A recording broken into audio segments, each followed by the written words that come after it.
How's that? All right. Hello, everyone. My name is Gary Bell.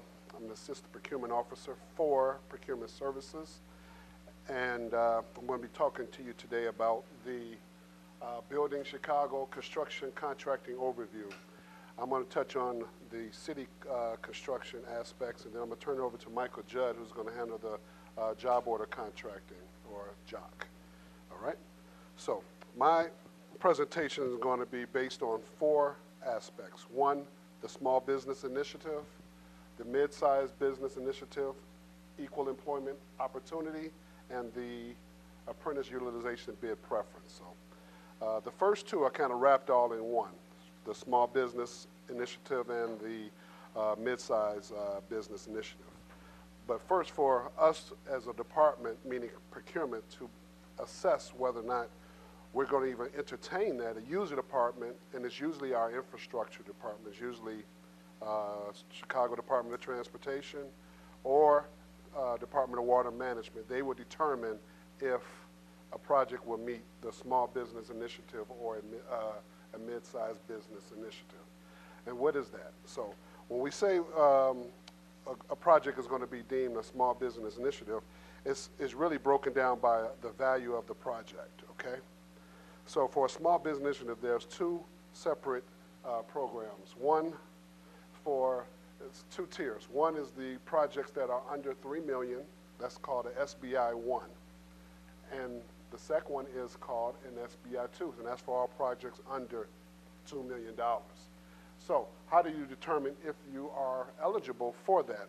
In order to be eligible for an SBI program, if you guys are interested, say, ooh, this might be me, you have to have been in business for at least 1 year. You must do 50% of the work, so you cannot say I'm giving 99% of my work to another vendor to do it so I can get credit for it. No, you have to do 50%, which is what you're saying. You've got to do the majority of the work for that project, okay? And also, we need to know that for a 5-year period, we need to see your gross receipts. So we want to see if you fit into that program as a small business initiative. All right, the next one is for the middle-sized business. Now this one is a little bit bigger, of course. It's between the $3 and $10 million project, and of course, like I said, the user department will set aside projects that will fit into this particular category. All right, and the same thing sets up the same way. We want to see 5 years of gross receipts to make sure that you're eligible, and we also want to make sure that you're in business for at least a year, and you also are doing 50% work. Okay, so those are the 2 initiatives. This actually takes the place of the market program. This is a form of ways that we want to make sure that we get minority. There's a page they will fill out in the spec that will speak to this, and what does that mean by they will use an apprentice? It has to be somebody who either graduated just from high school, they're in one of our construction technology training programs, or at one of the city colleges, okay? So this is an apprentice program for them to have an opportunity to work on a construction project, okay? So this gives them an opportunity to learn about the construction industry. And the GC, or the general contractor, will be in charge of making sure that this apprentice learns on the job.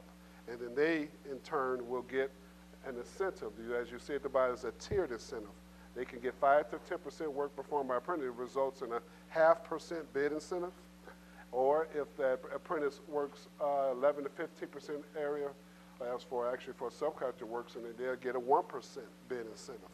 So what does that bid incentive mean? It means that it will lower their price. So if there's $1 million bid, 1% off of that bid could be reduced, which in some essence can make them the low bidder, okay? So with that all being said, we're going to now move into the job order contracting portion, which is Michael Judd will now speak about that.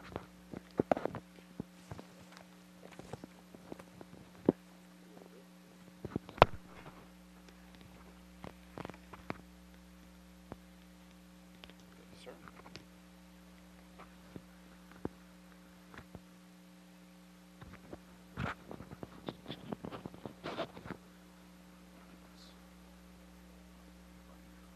everyone, how is everyone doing today? My name is Michael Judd and I am an account manager for the Gordon Group.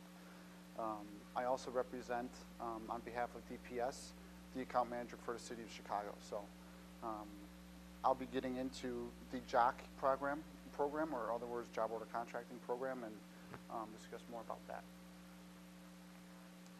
So kind of like a brief overview of what I'm going to be going through today. Pretty much what JOC is and an overview of how contractors can bid on a job and get awarded a job. And also go through the contract specifics of how to submit a proper bid, as well as how to be a good bidder in the first place. Also how to procure projects after you've been awarded a bid with one of the city departments in Chicago.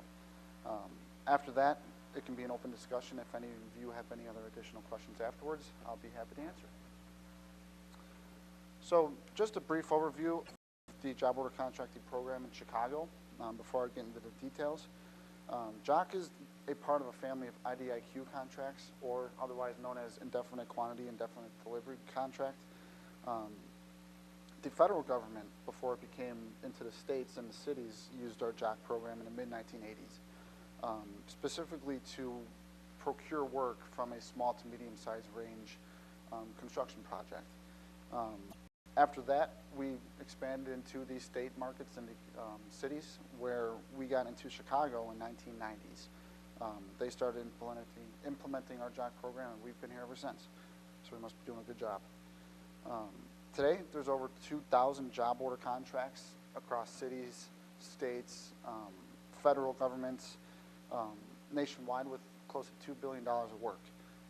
So a lot of procurement departments are really reaping the benefits of what faster procurement can do for them for smaller to mid-range renovations.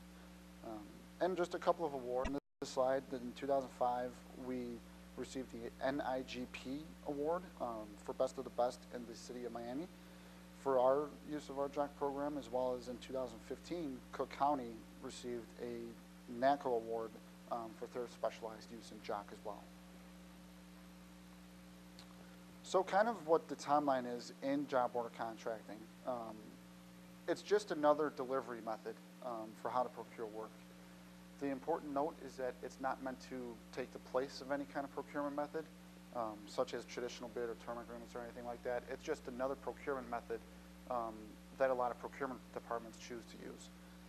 So if we look at the kind of brief timeline, what happens is the department will identify a project in which they'll reach out to you to go to a joint scope meeting.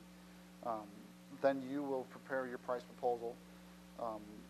After that, you'll submit for their review, and there may be a couple back and forths, but ultimately it'll get approved, issue a PO, and then normal construction activities start. So really it's just a streamlined procurement method for everyone in the JOC program. So we have the timeline, but what really is a job order contract? Really there's two pieces to this. The first piece is pretty much the umbrella contract. GCs come to learn about bids with the city departments, and I'll get into that in a little bit with the DPS alerts. But ultimately, you're bidding on a job order contract. It's only one contract, and this is where you're going to submit all your contract paperwork and contractual obligations to make sure that you're in proper specifications to award. And then if the city, who is the lowest bidder, awards you, then you get into part two, which is procuring individual projects from the owner. So really part one, you're bidding on this big umbrella of unknown amount of projects, but there is a cap quantity, and I'll get into, or cap monetary amount. I'll get into that in a little bit too. But the JOC contract is one umbrella contract, and then procuring the work is everything underneath that. And I'll get into, I'll get into all this too, but this is just a general oversight of what job order contracting is. So those listed here are the 7 departments that use our JOC program. You can see fleet and facility management, aviation, etc. I'm not going to read all of them, but all of them offer a unique scope of work in terms of what they're expecting from their GCs to accomplish in their job order contract. So when you bid on a project, it's very important to look at what's in the contract documents and what kind of work they've been pushing out recently to push out another job order contract. So right here is a list of all the other JOC programs in Chicago. We're not going to get into that because this is a Chicago Department of Procurement presentation. But as you can see, there might be procedures that are different from here to our other JOC programs. We just wanted to kind of give you a broad stroke of, we're not only in the city, but JOC is all the way throughout Chicago and throughout the state. So we branch out pretty much everywhere. So you learned that a JOC is an umbrella contract with multiple projects underneath that, but what it really is a firm fixed price, competitively bid, indefinite quantity delivery method designed to produce a large number of multi-traded repair and rehab projects, as well as minor new construction projects fairly quickly. Now I read that specifically because that needs to be broken out in order to fully understand what a JOC contract is. So first, if you focus on the firm fixed price, a part of the JOC contracts when you go to a bid on a contract, all of the prices come from our construction task catalog, and that's book 3 in the contract set once you pick up a CD. And those prices do not change. The only thing that changes throughout the contract is your factor, and I'll get into what a factor is and how to calculate that in a little bit. So all prices are firm and fixed. There's no changes there. Then you go to competitively bid. What does that mean? That means when you go to submit your bid for the award, there might be 10 other GCs that want that contract too. So you guys have to figure out your factor, what's best for your company and your organization to have this JOC contract. But it is competitively bid with 9 or 10 or less than that contractors who want that contract as well. And the indefinite quantity part, that I kind of touched on earlier, but once you get awarded a JOC contract, you could have a range of, I'm being facetious, but you can have 10 projects to 100 projects under one contract. So even though the monetary value of the contract won't change, you don't know what kind of work you're going to get. You just have to kind of look at the scope of work and what department has, because obviously, aviation is going to be a lot different than what water management scopes are going to be for their projects. So you really want to look into that too. So really what JOC is, even though it's a very quick procurement method for the city of Chicago, it's also very performance-based. Once a minimum value is reached, the city can choose to not use you anymore as a contractor and just go out for a new bid or not even defer to that contract. So the amount of work that you get heavily relies on the performance that your company is achieving, not only in the upfront documentation in the JOC program, but also how you execute and deliver your projects. So here's just a couple of points that can make you a successful contract in a JOC program. Your responsiveness, your responsiveness to emails and phone calls, problems, proposal negotiations as far as if your unit prices look okay. Your responsiveness is huge in a JOC program because it is sped. It is a faster procurement method, so you are expected to respond in a timely fashion. The project development phase, how you define a scope compared to what the owner wants. The owner doesn't know exactly what to do, but they know what they want. So it's up to you to get into what's called a detailed scope of work and kind of illustrate how you're going to deliver the project. And if they agree, then that's perfect for the price proposal. And then as I mentioned, the construction phase, the timely startup and the effective delivery. That's huge, especially with these smaller renovation jobs. A couple of the benefits that it brings out, if they're comfortable with you to move forward, they're going to give you more projects under this JOC contract. So once, like I said, if the minimum value is reached and you're not performing up to your expectations, they may not want to come back. But if you're doing a very good job in your JOC program, they'll come back and get that relationship with you and your relationship with the client. I mean, relationships are everything, so that's very important. And the performance also relies on an accurate adjustment factor when you calculate that and the kind of staff that you have. So the measurable performance standards, people can say that you lack your timeliness or whatever, and those could be false claims, but these are measurable performance standards that they can judge you based on contractor evaluations. The quality of your price proposal, to make sure you're not trying to beef up the quality or beef up the price proposal with junk line items that don't even pertain to the scope. If your price proposals are timely, if it's due on a Monday and you submit it on a Friday, obviously that's a performance standard that can be measured. Also the timeliness and the quality of the construction as well. And something that's very important in Chicago is your achievement of your MWBE goals. It's a contractual obligation to meet those goals, so that if you're not meeting those goals, it's obviously a performance hit on your company. So what kind of benefits does the contractor get out of a JOC program? You know, it seems like a lot is demanded on the GC of an awarded contract, but it really can be very profitable. You know, it's almost like Uber drivers. When you only drive 1 or 2 times in a day, you're not going to get much, much equity off that or earn much money off that. It's really volume-based business, just like JOC. JOC is also a volume-based business. The more projects you get, the more profitable you're going to get. And it provides a steady flow of work. So procurement departments want to use JOC because they ideally have multiple projects that they want to roll out. So there's always this steady flow of work in the city of Chicago. And you don't have to chase the next project like traditional bids and et cetera. The projects come to you.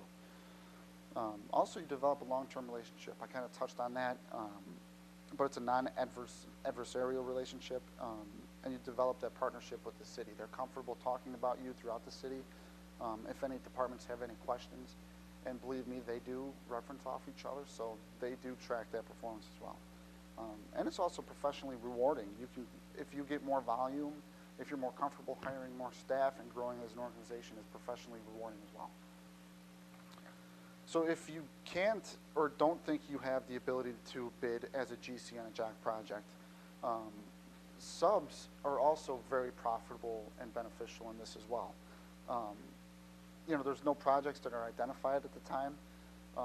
So really the contractor can't staff up and expect what kind of job to get.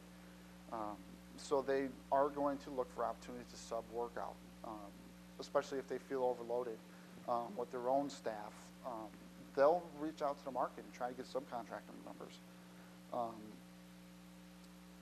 You're not, as a subcontractor, liable to build a price proposal. The GC covers that overhead, so they're obliged to the price proposal. The subcontractor is not. So the subcontractor can just give a lump sum price if need be, but the GC, if they want you to build it, then that's a different story, but you're not, if they want you to get a contract here, you're not liable to do that. And you can choose to turn it down. So to find out more about the current advertisements that the city has, before we get into the contractual bidding of a prime, you can sign up for the DPS alerts, and Millie came around and passed out all that information. You can see the postcard inside the handouts. That'll direct you to the website. Or you can go directly to the website at www.cityofchicago.org/procurement. And obviously under the bid proposal, click on the current bids and you'll see everything for a city, not only JOC, but everything out. And if you're old-fashioned and old-schooled, you can also check the newspaper. It'll be there too. So getting into how to bid on a JOC contract. The bidders have to meet the requirements of the contract. Obviously, you can't just submit 1 to 2 sheets of paper because you're not going to be qualified. You have to go through the specs of what's expected of you and complete all the required paperwork needed. To be successful and have a successful bid for consideration, everything must be correct. And you also have to sign and, like I said, all liability stuff. And you must be able to manage multiple projects. That's where the GC would come in.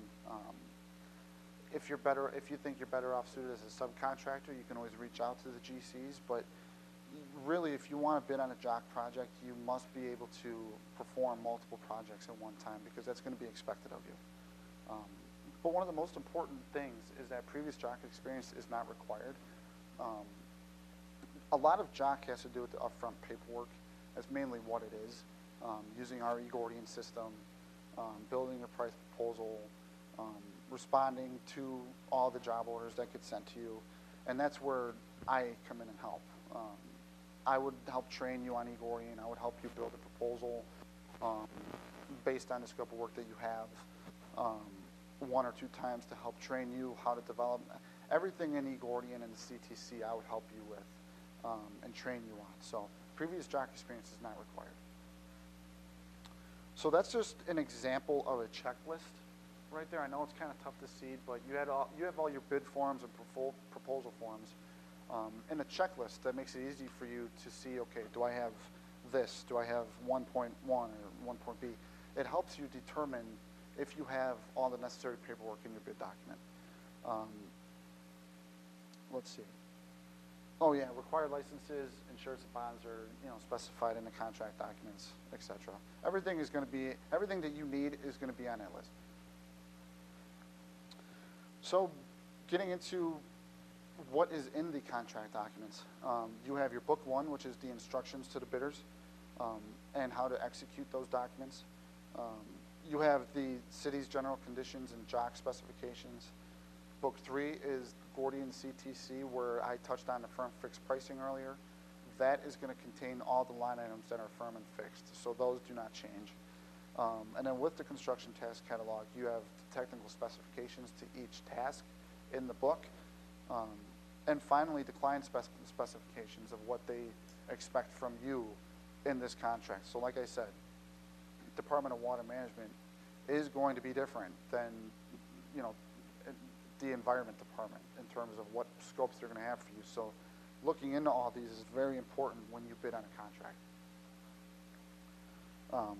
So kind of getting into what the construction task catalog is, it's a catalog, literally a book of firm, fixed, predetermined prices.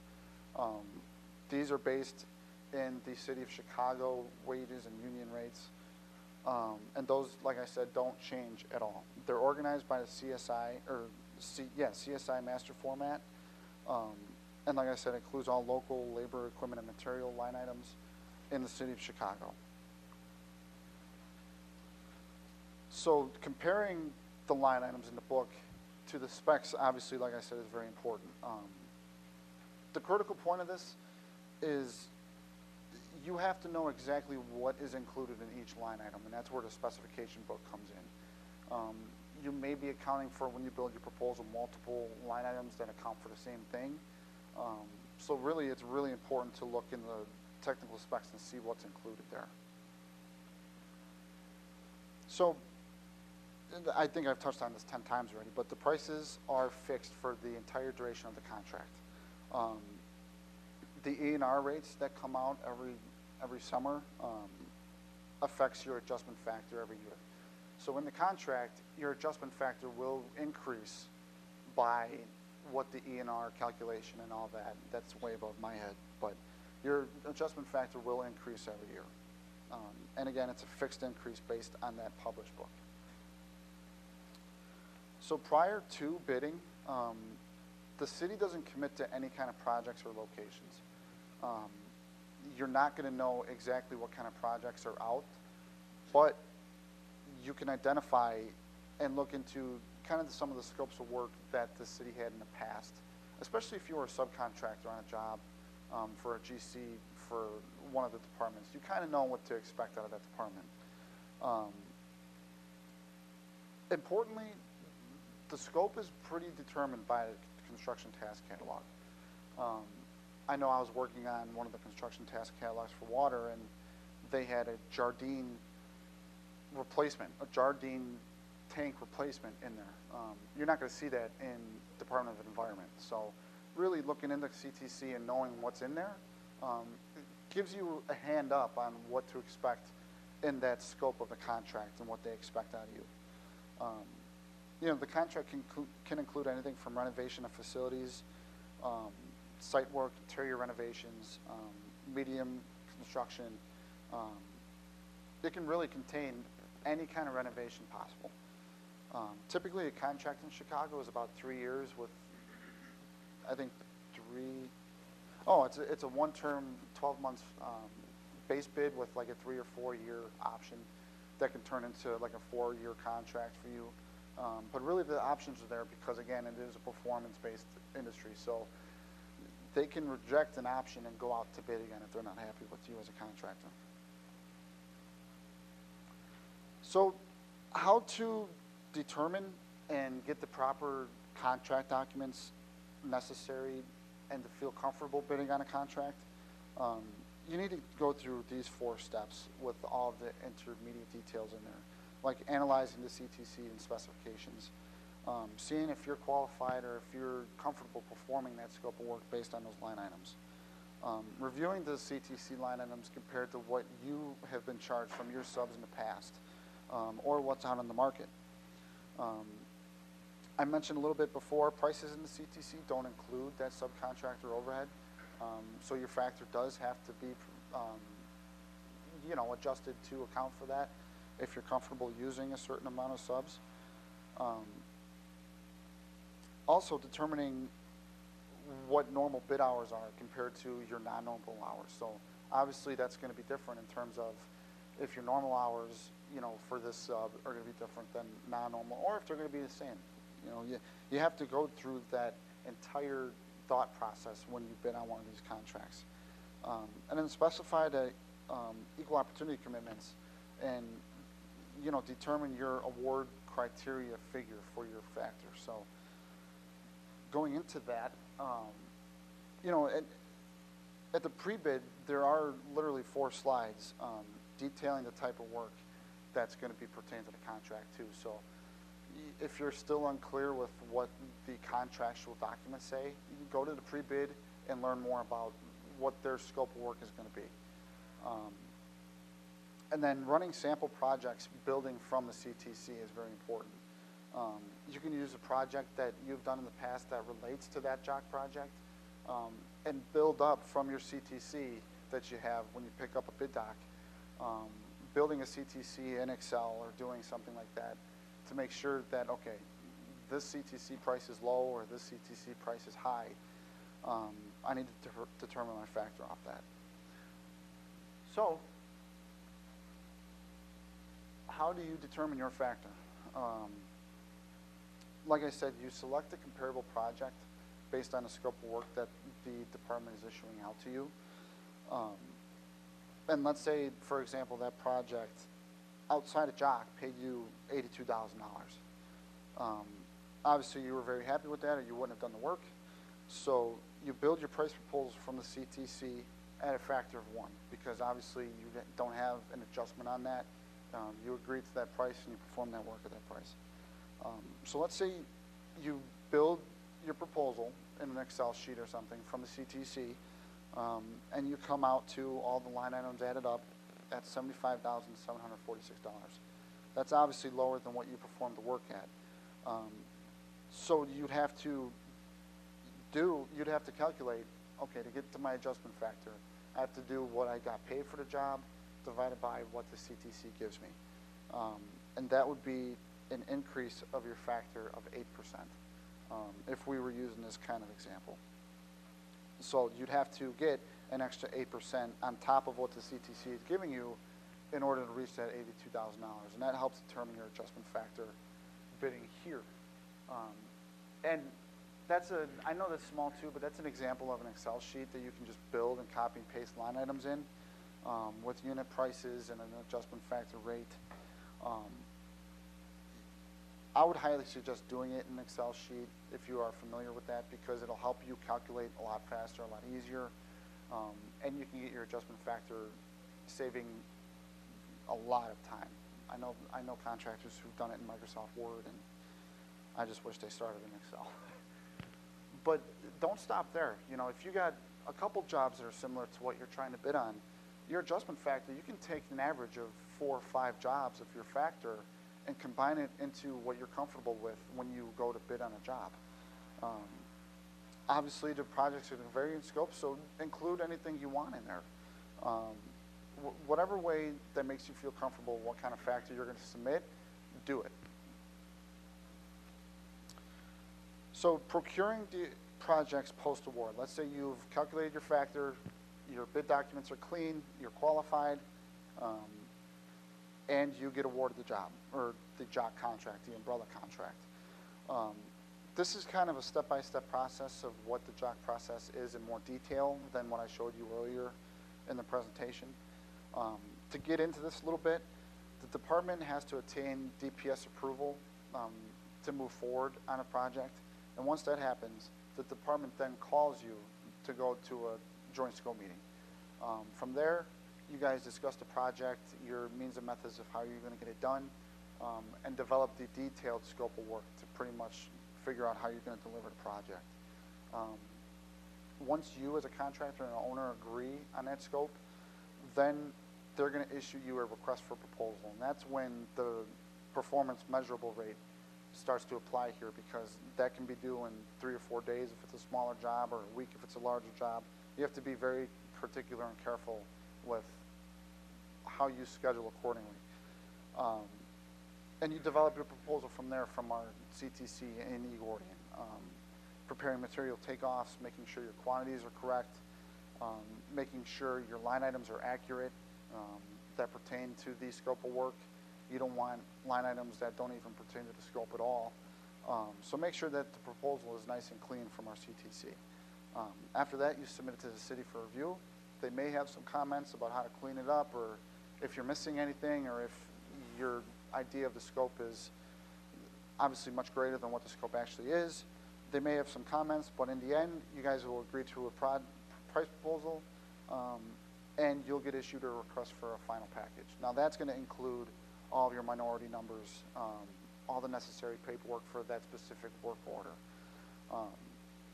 After that, that gets submitted and goes through the review process where it'll get approved, and the department will issue you a lump sum blanket release to perform the work. At that point, it's a lump sum contract to get that work done in the schedule that you provided.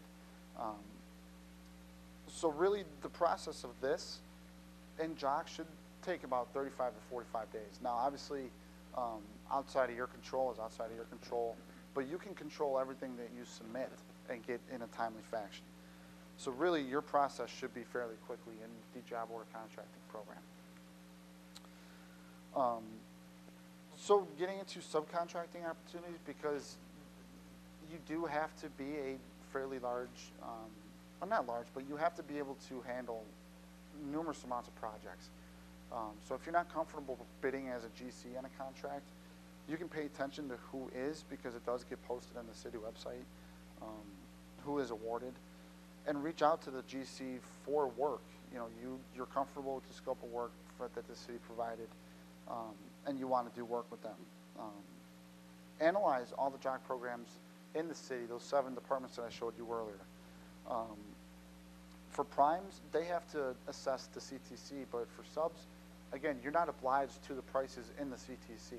You can give them just a lump sum price, and they have to figure out what line items are appropriately used.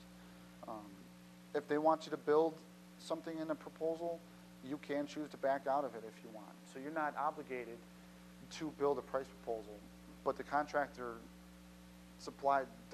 looks over your overhead as a subcontractor. Ideally, if you perform well for that GC, they're going to want to do more work with you. Yeah, they're going to want to do more work with you. So that gives you more opportunities as a sub to obviously get a lot more work with that particular GC, because pretty much all city contracts are just one primary contractor. So performance in that aspect also in JOC is very huge with the GC as well. Okay, yeah, I touched on all that. So kind of to review and go over the JOC seminar and the presentation. It's an established procuring system. It's very successful here in Chicago. It has benefits for all parties, GC, subs, and procurement, because work is issued and gets done very quickly. So that's always good news to the department. Make sure you, when you bid on a project, perform the necessary legwork. You don't want to submit something that lacks detail or is missing information. So making sure your documents are complete and correct when you submit a bid. And subs, be aware of what's going on. You know, you may not feel comfortable bidding on this large contract, but you may want to do work with the GC. So be aware and go to DPS alerts, and make sure you're kind of following what's going on in Chicago too. So there's some contact information with the city of Chicago. Gary, I'm sorry, I combined Byron and Gary. Gary spoke to you earlier today about some other smaller business opportunities, but Byron Whitaker is the assistant deputy, another one in the procurement office for Chicago. And Michael Batchman is my boss. He's a senior account manager. That's his contact information. But I'm the account manager over the city. So I have business cards here, but for those of you who are listening, my email is m.judd, J-U-D-D, as in dog, @gordian.com, and my phone number is 312-489-7277. So with that, does anyone have any questions? Sure. Hello? Do I have to repeat? Nope. Okay. He has the mic and it's on. Yep, they'll hear you online, but not here. Okay. So the first part of the presentation was Gary kind of going over the SBI and MBI. Seeing as how some of the dollar values related to those projects are, roughly around $1 million and then $3 million for the MBIs and above. Is Jack more the avenue if you don't really want to, you really can't pursue those kind of opportunities? Is that more where you... Some programs are, yeah. Okay. There are programs. There was just a contract that's out for bid. That was a $30 million contract. What if, So like, there just are- getting started, I'm kind of scared of, like, those big dollar Yeah, no, values. then- So so- Jack is more what I would probably want Yes, to pursue? Yeah. Okay. Definitely with GCs too, working with GCs. Okay, and then, can I keep going with questions? Okay. CTC, not familiar with CTC. I'm somewhat familiar with means and MCA. I'm a pipe fitter. So what is CTC? Is that something I can get offline, or how do I? So you can't get it offline, Okay. but there is a catch. You can pick up a bid, and like I said, in that CD bid, you'll have the book 1, book 2, book 3, book 4, book 5. Book 3 is the CTC. Okay. So you can kind of look in there and look up your trades and see if they kind of align with what you charge for pipe fitting or whatever. So you can pick that up from right here in this room. Okay. When you mentioned that jock work, there could be, so you bid on jock work project, I'll call it, and then you're committed. This is only for the prime contractor? I'm trying to understand Yes. that. So the subcontractors are not committed to that No. project of that jock order contract number. Okay. So what'll happen, a GC they'll push out, bids for the scope of work, and they'll kind of look and see what the market is. But you don't have to, if they push out a job and you don't want to respond to it, you don't have to. as a Okay. subcontractor. But the GC is obligated to perform that work. Okay. So. And I see that subcontractors can give a lump sum, and it's up to the prime contract to determine how they came up with that lump sum, because they're obviously probably reviewing a couple of proposals. What about when it comes to change order work? Is there change order work associated with Jack? Absolutely. So I do current projects now where change order work requires the full breakdown. Is that specific only to the primes, or is that also to the subs? Specific only to primes. Okay. So what happens is a supplemental is a change order, and that's treated as another job in JOC, pretty much. So it stands on its own merits, but it does obviously correlate with the base project. Mm. And if they're comfortable with you as a sub to remain on the job to finish it off, then they'll just ask for a number, and that's all you have to do. When you say comfortable, so after that minimum is met, they can also just get rid of you and just, Well, the construction piece really relies on the agreement you have with the GC. Gotcha. Okay. But the GC and JOC, they have to finish no matter what. Yes. Gordian, so you mentioned you can assist or help. Yeah. Is that specific to primes and subs, and do they have to pay for your services? So the service, they don't have to pay. There are some accounts outside of Chicago, the city, that you have to pay a licensing fee for our website. I know City Colleges does of Chicago. But in Chicago, for the departments, no, the GC doesn't have to pay that. And also, that helping, right, the training and stuff, that's for the prime award. Okay, for the prime award. Some good Okay. questions. Oh, thanks. I think I'm done with my questions. Hello. Hi, Michael. I have two questions. One technical question and then one about the program. On this one slide here with the green bars, it talks about ENR rates and adjustment factor. What is ENR, and could you explain a little bit more about that slide? Sure. ENR is the engineering news record. So they come out with, increases in rates every year because obviously prices inflate. So they come out with, a percentage increase on, pretty much all trades and work and stuff like that, and materials and equipment and stuff. But how that correlates to the adjustment factor is there's some kind of calculation with our development and implementation team that they do to increase the factor, and it's also in the contract documents, where let's say you had a factor of, I think the example is 1.08. If the ENR went up a certain percentage, your factor might increase to probably, instead of an 8% increase, it might be a 10%, 1.10 or anything like that. So it all depends on that engineering news record rate that they publish out. So, thank you. In some city agencies, in the JOC program, it's not competitive, and the factor is already set, so there's less work required by the prime, and you don't have people cannibalizing one another because they're competing. So why is the adjustment factor not set for the city, and why is there competition? Well, the factor for every project is set for the city of Chicago. The competitive bid is right from the start. So the competitive aspect of this is all the general contractors or primes bid on that contract. So let's say the Department of Water wants to issue out their own JOC project contract.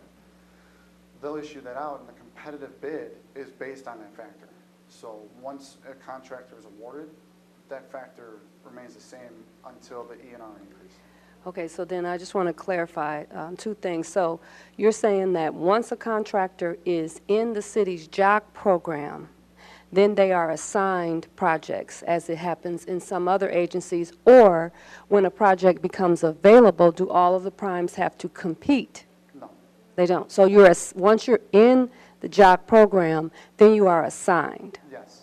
Okay. But And I wanted to clarify too, I heard you say in the city with all the departments, each department has their own JOC contract. So it's not like it's just a citywide thing.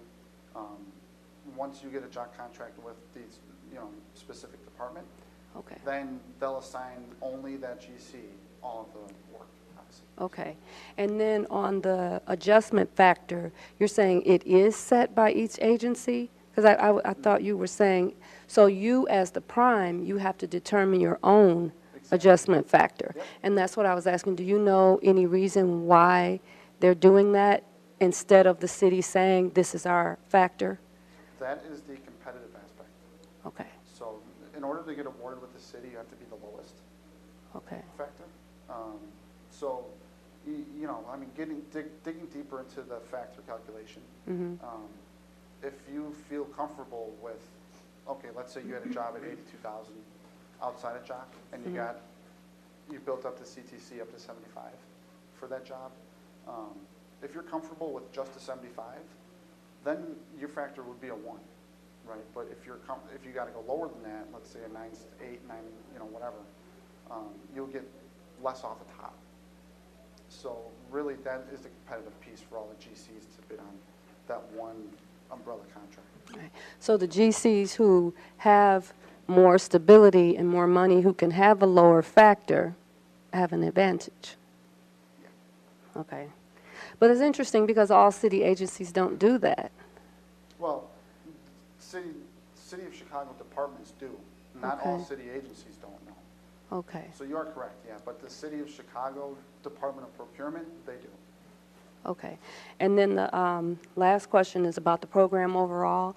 What's the scope, what's the size of it? Meaning like, how many vendors are in the program? And I know it's different city agencies, I get that, which makes it a little bit more complex, but how many vendors are in those pools in general? What's the average job size? And how much, what's the value of the bidding opportunities on an annual basis? So the first part, I think, was how many vendors are in the Yeah. program? One prime, and then one secondary, One prime for all the agencies? for each department. For each department, there's one prime. Is that by design? That is. Oh, okay. So it has to do with the procurement laws for the departments too. But all those would have 7 primes, one for each department, and then one secondary, one for each department. To move off a prime, the prime has to say and commit that they can't take any more work on, so that's the only way they go to the secondary, but really it's just one. Okay. The average job size, they don't disclose that up at the bid doc, so, you know, each department is different. What was that? Yeah, it varies all over the map. And I apologize, what was your last question? The last question was, what's, on an annual basis, or what's the value of the contracting opportunities under this job program?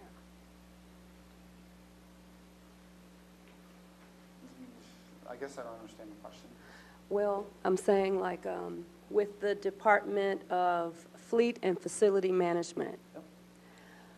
on an annual basis, on average, how much contracting are they doing through their job program? 10 million, 100, 1? Just to Okay. understand the size of the opportunity. Right, no, that's different too. Okay. So, getting into the meat and potatoes of the contract, contract values obviously vary too. I mean, let's say one of the departments had, you know, a $10 million job program for, you know, 3 years with a couple options afterwards. But one program might have, you know, $2 million cap for 1 year with, you know, 3 or 4 year options at that same amount. So really, I mean, it does vary up and down Okay. all over the place. All right, and this is my last question. So I found it very interesting that you mentioned that in this program, each agency has one prime, and then everyone else is a sub. Without saying names, is there any chance that someone who's a prime at one of those agencies is the prime at others, or is there a different one at each one? No, they can be the same. Same, okay. Yep. I got a couple more if anyone else. Sure. Questions? No? Up front? No? Okay. I wish there was a little more information. Is there more information available somewhere else for specific for subcontractors? There was a lot of prime information. Is there anywhere else to go for sub, or that's mainly just really with GCs? Yeah, mainly JOC is with GCs. Pretty much subcontracting is the same. Mhm. It's just the GCs might demand everything faster because, you know, JOC is a faster procurement method. Sure. So they'll reach out to you the same as a normal bid or, you know, anything like that. Okay. In order to qualify as a subcontractor for some of this jock work, is there some of the requirements, kind of like how Gary mentioned, of being in business for a year, and is it similar requirements for the That's all- subcontractors? Basically, the GCs determine that. Okay, the GCs determine that. If they're comfortable with you, no matter what qualifications you have, Mhm. obviously you can get it. But yeah, that's up to the GC contracts when they issue those out and everything, so. Okay. And then last thing, payment-wise, for subcontracts, I hear horror stories of, you know, months or something that it takes to get paid for certain things, and I can understand why that happens, but are payments made public to the subcontractors? And if not to the subcontractors, is there a public website like the City of Chicago where you can see when the GC has gotten paid so you can request for what you've done? That's a good question. I'll have to defer it to. Hold on. That response needs to get captured. First of all, if you are MBWB, I don't know if you're certified, we have what our system is called the Certification and Compliance System, which is also called C2. C2 is a system where the general contractor is responsible for, one, when they get paid, there's a system they have to show that they're making a payment to the subcontractor. And then you also have accessibility to that site to see when, or if you see that the prime is paid, then you know I should be right down the line of getting my payment as well. So, yes. And I would also invite you to come to our certification and compliance presentation, which will go much in more detail about the subcontractor and what you can offer and the systems that are set up, because we are a transparent-based city, so we make sure everything is transparent for you to see everything that's out there for yourself and for the prime. Okay. You had another part of your question? Or? No, that was it. That was it? Okay, sure. This is a follow-up to the comment about being a transparent city. I do have a city contract, and sometimes you don't know what's going on. And I've worked in Washington, D.C. before, and they have this system where when you submit things, you can go online and see where it is. Does this make sense? So you don't have to call people, and you don't have to do all that. There's transparency. You can see where the bottlenecks are. You can see where things sit for too long and all of that. So it saves the time, because now to do business in the city of Chicago, you really don't know. Well, that's my experience. I'm going to say, I don't know. So I have to call and email, and it would be just so wonderful to just be able to click online and see, here's what I'm looking for, here's where it's at. What we are moving toward is a e-procurement system. Actually, all construction projects as of April 1st will have to go e-procurement. What that means is you as a vendor will be able to then go online as well and be able to track where everything is all the way up to award. And then after award, when payments are made. So this is, but we are actually asking vendors to give us a little patience with this, because we actually started this January 1st. So, and the first rollout was commodities. So construction. Oh, yeah, and we do have e-procurement trainings, too. So I would invite everyone in here, as well as I mentioned about the certification, to make sure you sign up for the e-procurement sessions so you can actually see what the system offers. You have to also, I would also invite you to get set up as a supplier. As you, like I say, you're a sub. Anyone who's in here is interested as a prime. So then you're very aware of when things come, and also DPS alerts. When those things come out, you are aware of what is in the pipeline. Okay. Want to just close it? All right, well, thank you all for coming and listening. Feel free to reach out if you have any questions.